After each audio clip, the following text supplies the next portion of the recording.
And we're live. Hey. Sound check 1, 2. Hey, we're not in the reds. We're just in the yellows. Not sponsored. We got 7 interesting topics because the yellow shirt. We're in the yellows. We're not. We're not here. We're in my house actually. 7 interesting topics. Everything from Epic Games buying a dead mall. So if you wonder what was going to happen to all those big buildings, no, they're not all going to get bulldozed. They're going to turn into really sick headquarters. Windows 10 might be getting a facelift. Kind of interesting if you use Windows 10. Adobe's finally killed Flash Player between last time we talked and tonight. Happy New Year on that one. But Windows 10's making sure it's dead. It's a good thing. Last week we talked about fast charging. Now we're talking about fast wireless charging. Yes. I like it. Not supported. Awesome. I got a story about fast charging today, actually. There's a new foldable phone. Judging by the link. Yeah, it's different than any one that we've seen before. In new and interesting ways. Oh, okay, cool. Kind of. So there's actually pictures. There's diagrams. Okay, pictures. Drawings of pictures. I guess. Images. Right, images. And then we have PayPal phishing campaign makes its rounds. Yay, PayPal. Good job. PayPal's the best. This is not the people at PayPal's fault. It's the people who are trying to. Yeah, right. PayPal is so big, scammers are now using their name. Yep. I guess. And then there's one neat trick in Windows 10 that I learned from watching a video. So I figured I'd give the dudes a shout out. From a Microsoft developer. The interesting part about this, we'll get into when we get there. It's really neat. You have no idea. I have no idea. So I'll say, there's no way you already know. So first up on the list, we got Fortnite dev Epic Games bought an abandoned mall to turn into its next headquarters.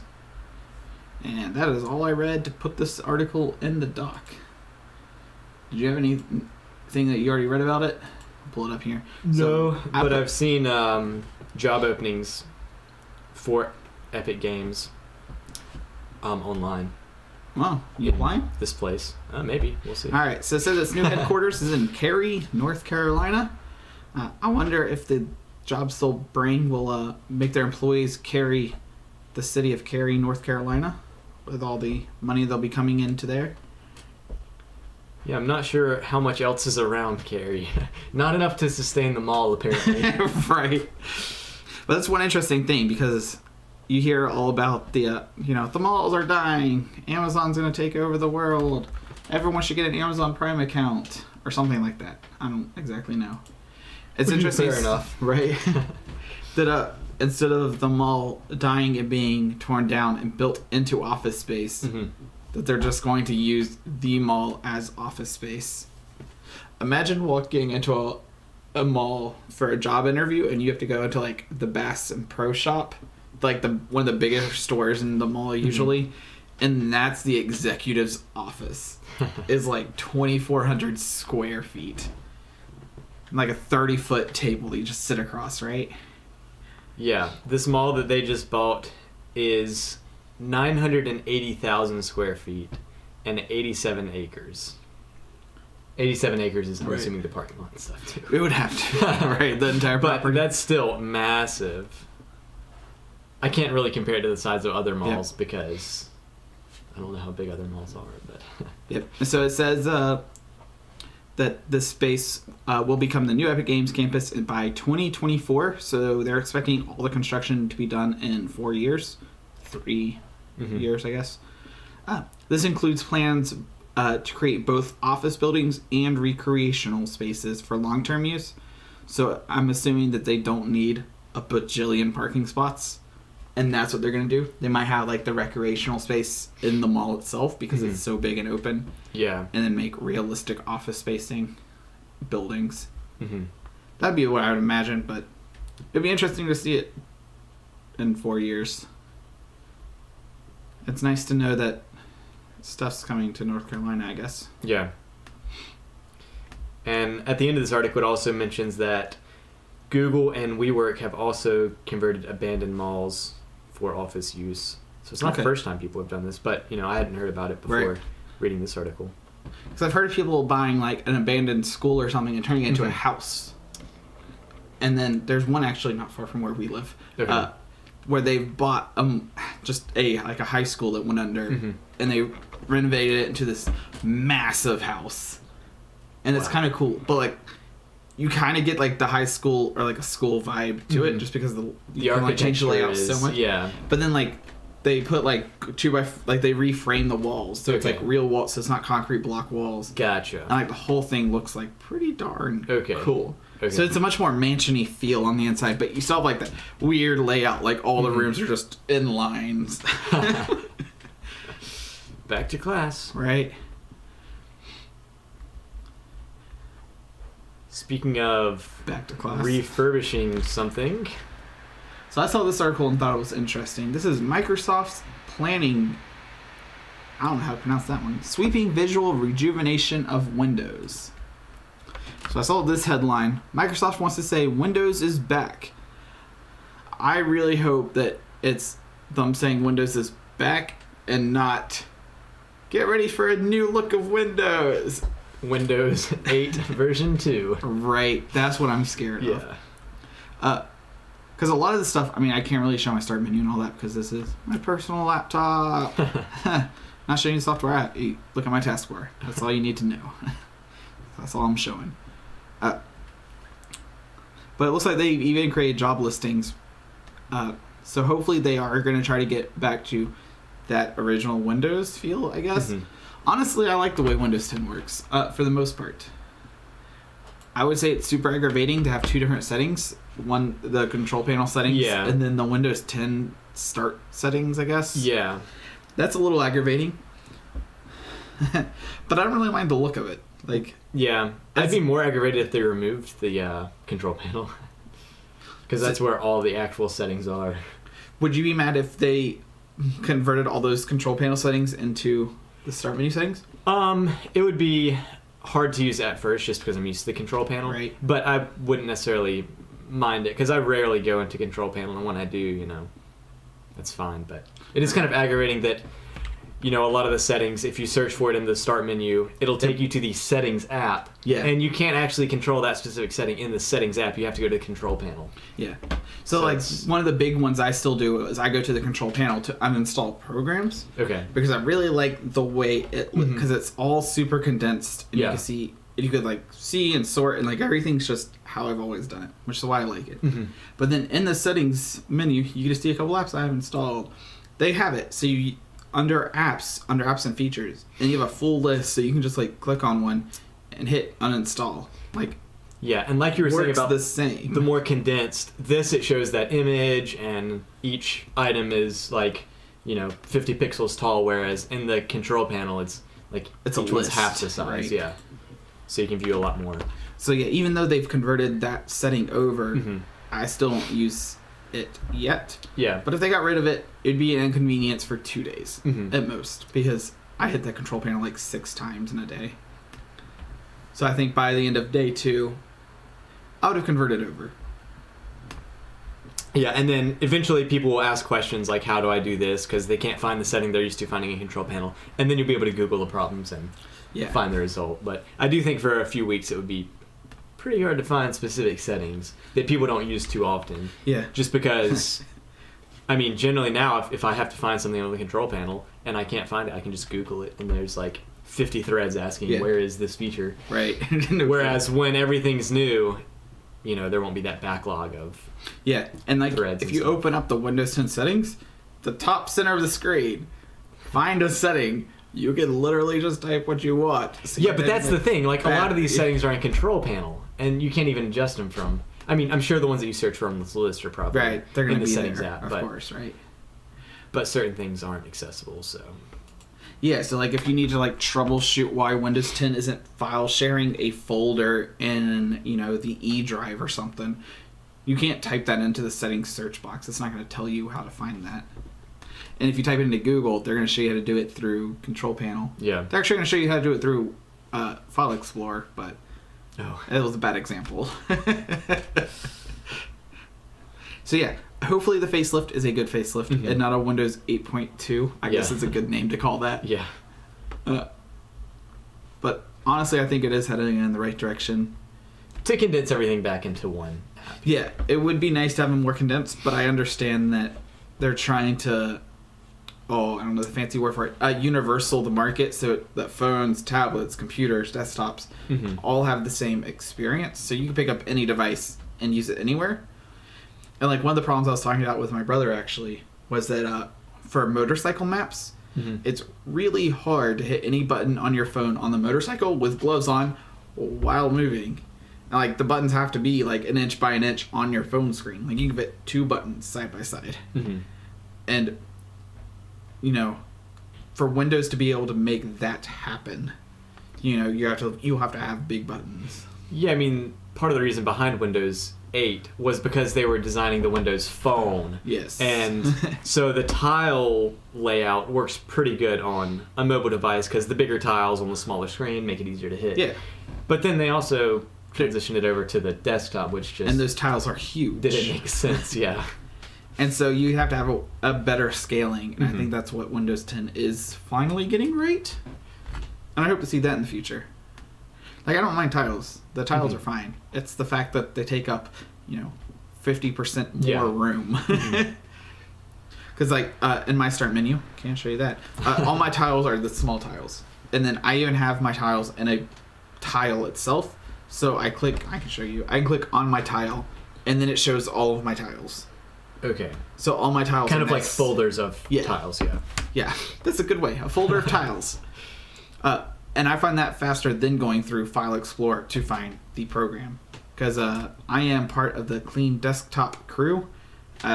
Unfortunately, I have one icon on my desktop, which is super unfortunate for this example. But it's the current project we are working on. So, like, fair trade-off there. We're working on another project. Well, still this project that we've been working on. And I installed a simulator for that project right on his desktop. A game. Like straight on 40 the programs. Straight on the... Yeah. Not programs, 40 files. Yeah, because when I unzipped the file, I thought it would create a new file to put all the... The night you left, I deleted it all. Yeah. I can see why. But yeah, every computer except for one looks like that in my life. Yeah. This one's close. I don't use this but once a week, so... I never use anything from the desktop. I just hit that start menu and type 3 characters and hit enter and hope that I open the right app. So are you one of the guys that uses the taskbar with the Windows key? So you can hit like Windows key 1 and it opens the first thing on your taskbar? No. I do that all the time. Okay. Windows 3 will always be Chrome on every computer I ever own. Okay. Windows 3. It's where Chrome belongs. Gotcha. Yeah, it's pretty easy to hit. Very convenient. 1 and 2 switch on all my computers. One of them is always File Explorer. Okay. So 1 or 2 is always File Explorer. It's always the most convenient. Like even on this computer, 1 is my streaming PC. 1 is File Explorer, and then 2 is Chrome, because I only have 2 bookmarks. Yeah. So, I don't have a third space. But yeah, I'm excited to see what happens with Windows 10 in this case. Speaking of Windows 10 updates. Right. This is over on gizmodo.com. We have Windows 10 update will get rid of Flash once and for all. They say. Right. They say for the 10th time. I feel like it. It would be interesting to go back in our doc, our 76-page doc, and see how many times they've said it. Yeah. But Adobe officially killed Flash Player last day of the year, 2020. That's the last bad thing to happen in 2020, I guess, is Flash Player dies. Is it bad, though? No. It will drive business way down for me. There's no more security holes. So it looks like a Windows 10 update is going to be released that will make sure Flash Player is uninstalled. Funny enough, from this picture where it just pops up, I've already seen that in store. I've also worked the first 2 days of the year, so that might have been part of it. Okay. But customer will come, drop off the computer, and then I open it up, log in, and then it'll be like this picture here. It says like, this program is no longer supported. We recommend you uninstall it. You hit uninstall, it uninstalls, and then it opens up to this weird Adobe page. It says like, thank you for 23 years or something like that, supporting the Adobe Flash. Sure. Something. Yeah. It's really scammy feeling, to be honest. But yeah, so it looks like Windows 10 update might be helping to clean up the digital world a little bit. Nice. So that's exciting that I might have a little less business.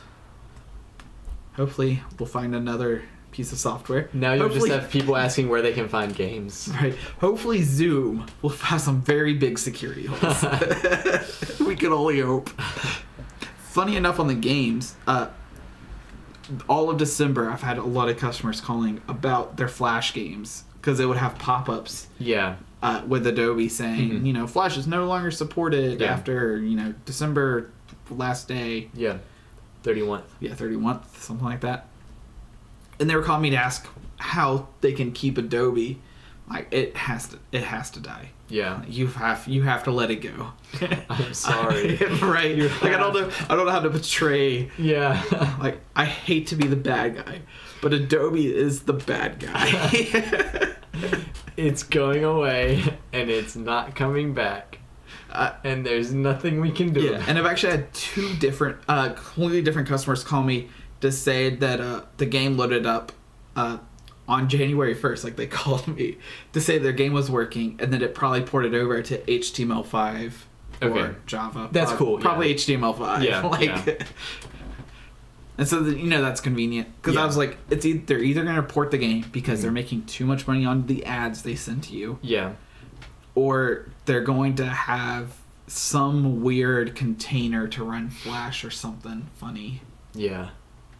But I was like, don't worry. If there's ads on the side of the game, it'll be there tomorrow. Fair enough. Point taken. People aren't going to stop making money just because something dies. Not sure if we should do ads first before this one. Speaking of ads, killing something before it dies or something like that, right? We'll eventually have that lower banner one this day. stream has not been killed before it died. Not yet, right? And it's sponsored by Jmart Media. See, read the banner, Jmart Media. Don't mind the Dell. Jmart Media. Not sponsored. We actually both have Dells now. Shh. Right? Not sponsored. And we're famous. Nephew.com. My domain. Is it still working? We're finding out. It's still working. Nice. I had renewed 2 domains because I bought them on the year switch. Yeah, that way I would know to like renew them. Smart, actually. Really smart. Right. Nothing like getting 20 notifications over your holiday that your domain's about to expire. Don't do that. I'd recommend buying it like before Thanksgiving. Before the holidays hit. That way you get the notifications before the holidays start. Speaking of don't do that, fast charging. Just kidding. I don't do that though. You don't. The OnePlus 9 Pro is rumored to offer faster 45-watt wireless charging, which is like 2 or 3 times as fast as most normal wall wart charging devices, right? Correct. They're like 15 to 18 watts generally. And that's fast. It's not the super speed or whatever, yeah. but it's, you know, fast. Yep. And so with this 45 watt, I mean, that's, you know, 3 times the speed. Yeah. There we go. Math, right? Yeah. So I went on a ride today, which means I had my phone up there, wireless charging, and I had Bluetooth playing and maps playing. And I rode from 11:30 to 4, I think. Whenever I texted you, I was home. Yep. And between that time, I went from 18%, and right now I'm sitting at 80% battery. So it charged, using Bluetooth and maps. And I'm on a 15 watt, I believe, or 10 watt. Oh, wow. One of those. So not fast. Not fast. Now, a lot of the time I didn't have maps up because for like the first half, I was just going out, and then I mapped my way home. Interesting. Okay, that's fun, yeah. Yeah, it's a little more fun. Just going on to learn adventure. roads. Yeah. And that definitely was the part where it charged mostly. Okay. But then, like, I haven't charged my phone since I had to plug it in, or I haven't charged my phone through a wire since I had to plug it in and try to transfer videos. Yep, to a USB drive. Yeah, I think it was Friday. Saturday. Like that. Yeah. And I was only plugged in for like an hour, but it charged fully. Okay. Gotcha. But yeah, I live off of 10-watt wireless charging just because every time I get into any vehicle, it charges for 20 minutes to 4 hours, depending on where I'm going.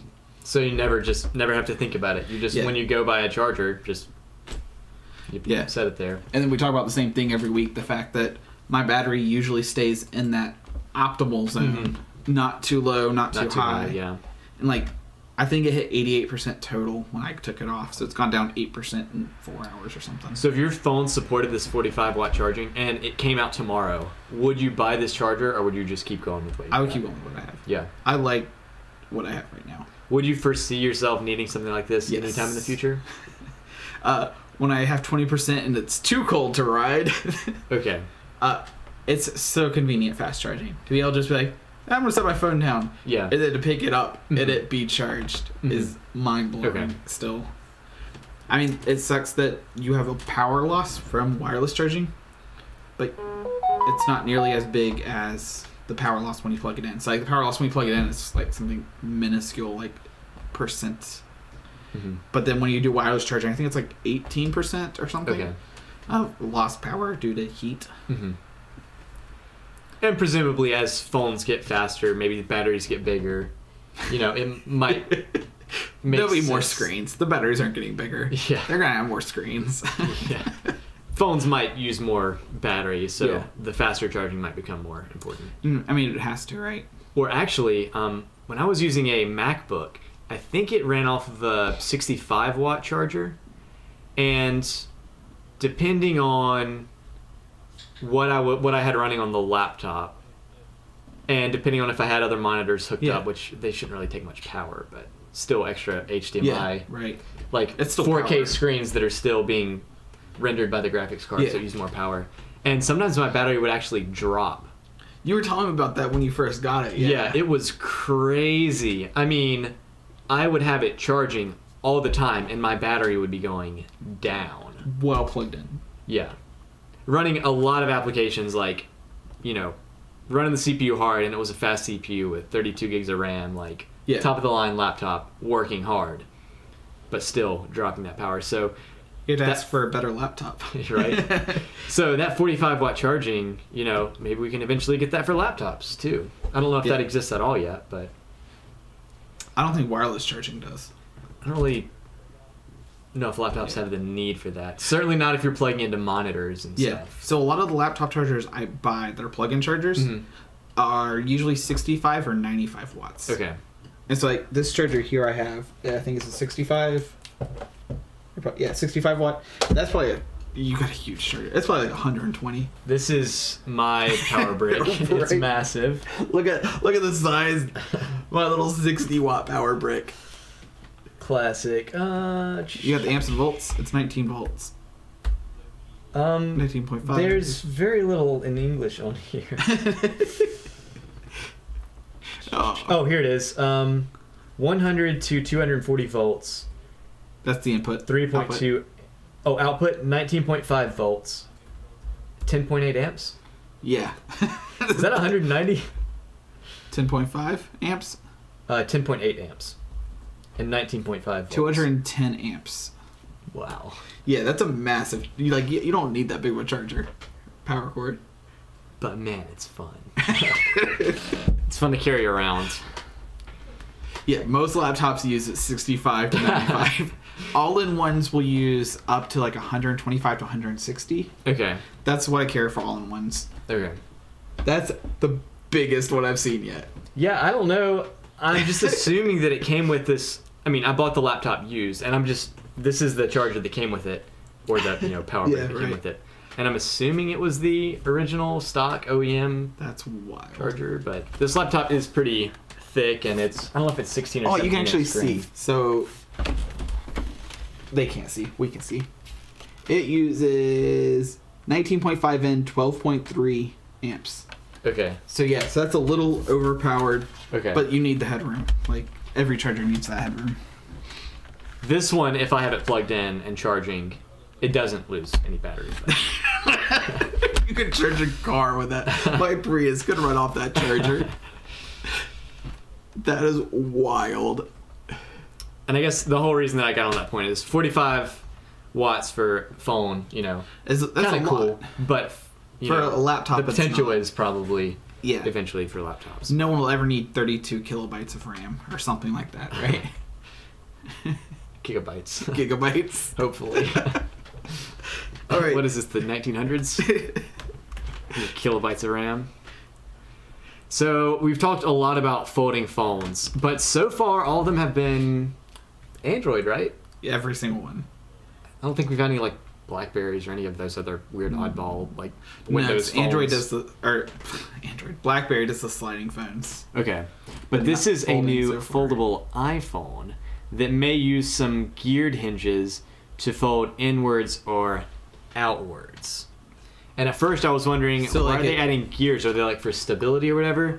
But it looks like from this diagram, which is right where you're looking at, it looks like the bottom of the phone will kind of separate as it folds up in order to not, just crease and pinch the screen, but it'll kind of give it a little bit of flex room. Okay. So that it won't. So the hinge is in the center of the phone rather than being on the side. So instead of it pinching in, it would be. I don't know how to. Yeah. So instead of it being on the side, it's in the center. Is the whole point. So that's pretty interesting, but it's also kind of interesting that Apple's now kind of getting on that bandwagon, experimenting with the folding phones. And I mean, Apple's generally.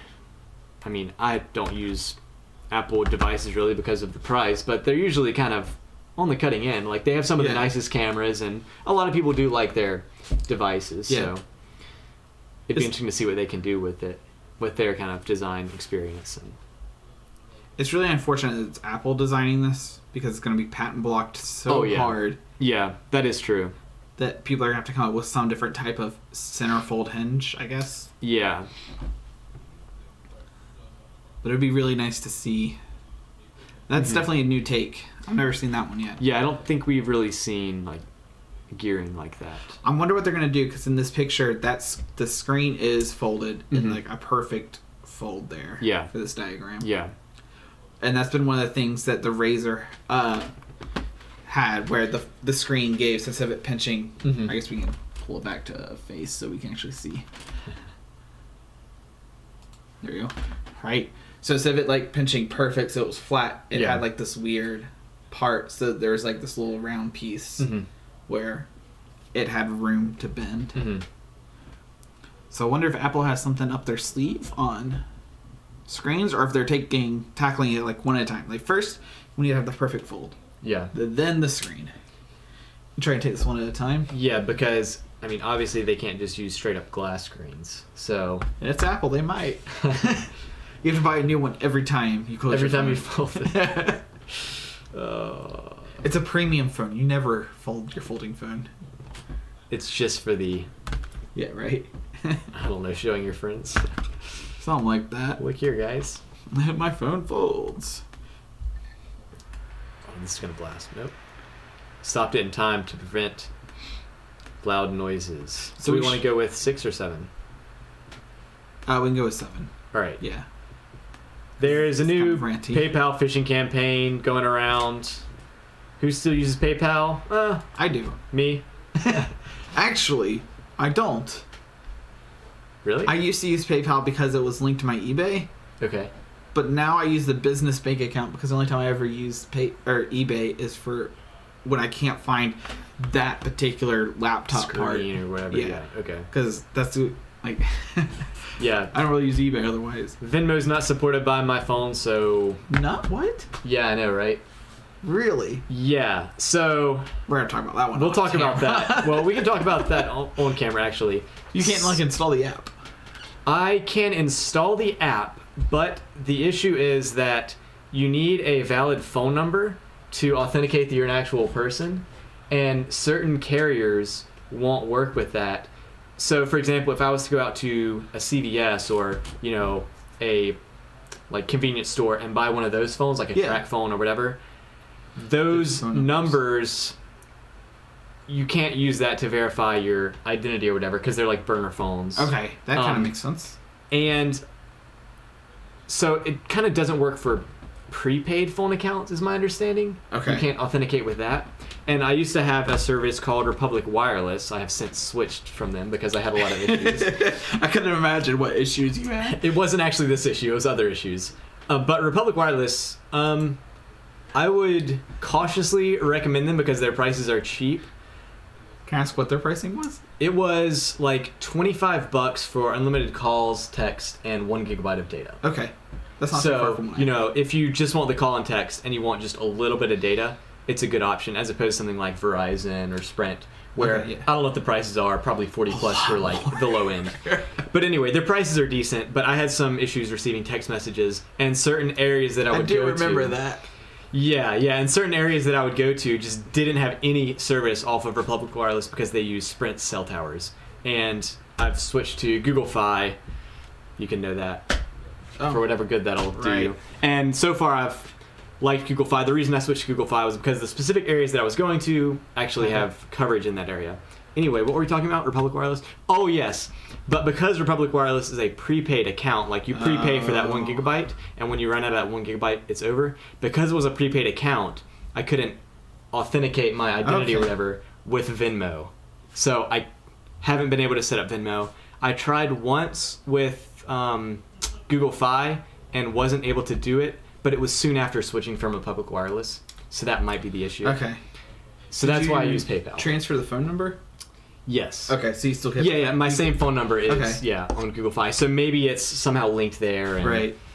One thing I would try is because you have a Google account, you have a Google Hangouts, which means you have a Google Voice. Google Voice gives you the free phone number. I don't remember if I tried that, but I do also have a Google Voice number, which I use that half too. of my friends have my Google Voice number. Well, actually, like 3 friends. Because 1 second here. Not you, actually. Good. Because that was one specific instance where I was traveling to this area where I didn't have service, and I was having issues receiving text messages, and I was traveling, so it was super important that I received these text messages from the friends that I was traveling with. It was a hassle, let me tell you. All that to say, I use PayPal instead because Venmo doesn't work. That's a nightmare. And also, PayPal has buyer protection, which I don't know if Venmo does. I don't think so. I know Zelle, which is another banking app, doesn't have any kind of buyer protection, but PayPal does. So if I'm buying stuff online from a person, which I've bought some climbing gear online, you can know that for however you can use it. Find them on a cliffside.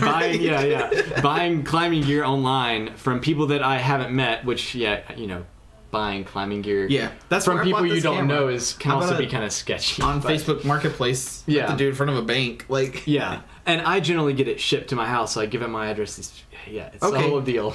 Did you do Facebook Marketplace shipping? No. Craigslist. Not Craigslist. I take that back. There's a climbing specific website that has a for sale forum, and I've only done it there. Not Craigslist. My God, I don't know if I'd give Craigslist. I did a double take there, but I've been looking at cameras recently, so that's why I was thinking Craigslist. But Anyway, all that to say, I use PayPal, and I'm going to try not to get phished. Okay, cool. Yeah, I stopped using PayPal when I had to switch to my business account because my accountant wanted me to do things legally. Okay. So, thank you, accountant. We're doing things legally for the past forever. Otherwise, I stopped using PayPal, and then things like going to meet people or anything, I just use cash. I use cash when I'm in person. I actually had one person, the camera guy, refuse cash. Okay. He said if you could use Venmo, that he would prefer it. That's fair. I'm not sure if he was worried about it being real cash or if he didn't want to have that much cash on him because it's not the cheapest camera. That's fair. Yeah, I've never heard of someone not being able to sign up for Venmo.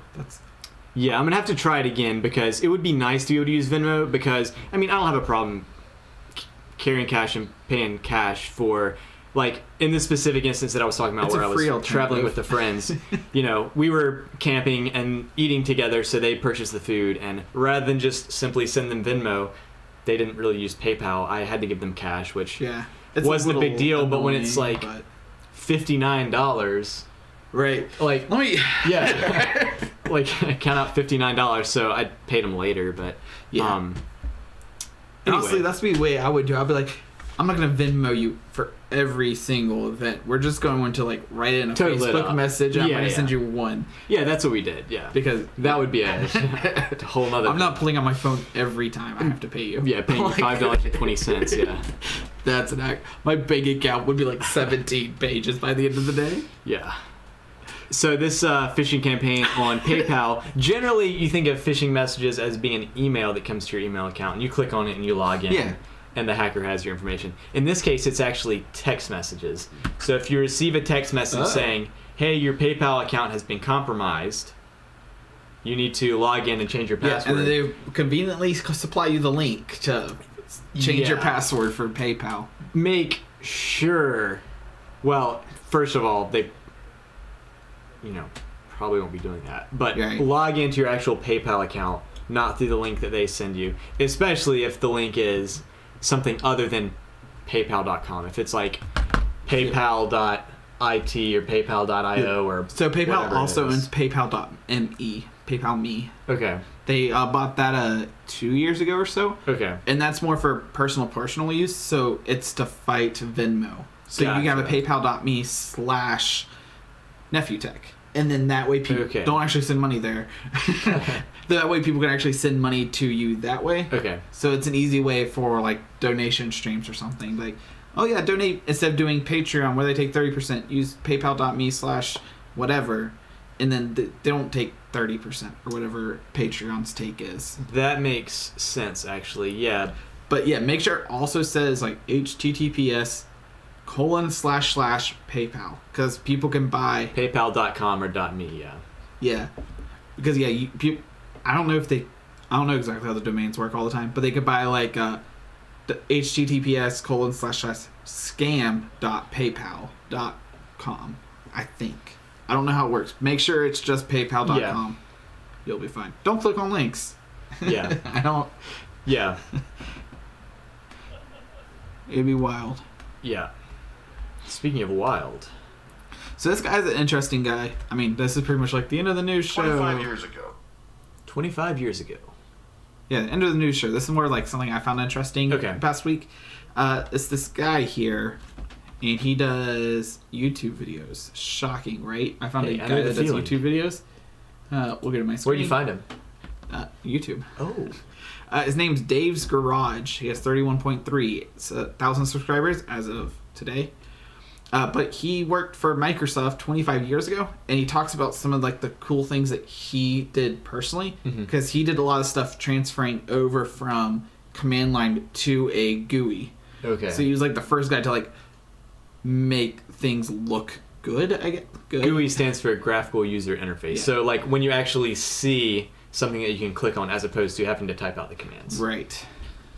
And so yeah, he came out with some of these super cool ideas, and then he tells like the real story. He's like, so I actually designed that entire layout on a rainy Tuesday night. It took about an hour, and I don't know, I drew it and it looked good, so that's what we went with. And then it's the same thing in Windows 10 today. And one of the cool things he showed, I'm gonna get my screen over. Yeah, this is a good one. So inside of Windows 10 you have the task manager. It's right here over his face. If you push the F5 key, so right now it does it interval ticks. It's every second, so it's like, tick, tick, tick. If you do the F5 key, it'll, F5. It'll speed the ticks up, and so you get a more realistic view. Okay. So it's not like going into the future to see what it's going to be. It just gives you more updates on the graph. I thought it was the coolest thing that's been in Windows. Literally all of the graphical user interface. Hidden. Yeah, you've never even heard of this, probably. And I was like, that's like the neatest little trick. And then these videos basically just tell him like all the different things he came up with. Okay. So he does one on Windows partitioning. Okay. It's like when you go to partition, we have to pull off my screen real fast. So partitioning is generally where if you're adding a new hard drive for storage onto your computer, you go into partitioning to determine how that hard drive is split up into chunks, right? Yeah, we're about to play a really dangerous game. We got a USB stick. There was one right here. It was a SanDisk.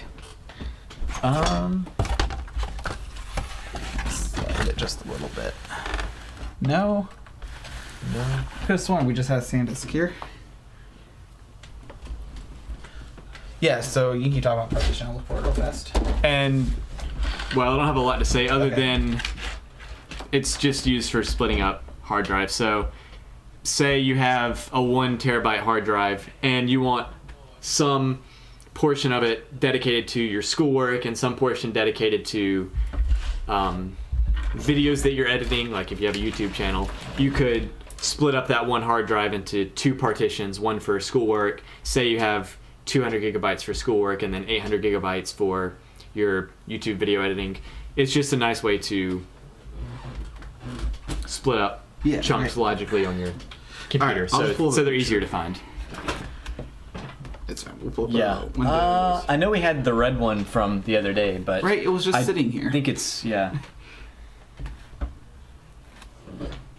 have no idea where it went.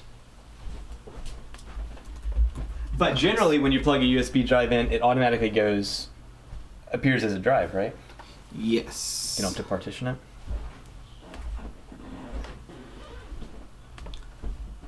All right, here's the picture I wanted. Okay, It'll work.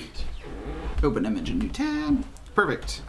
This will work. Thank you, thewirecutter.com, for letting me steal this image for the show. Thanks for your permission.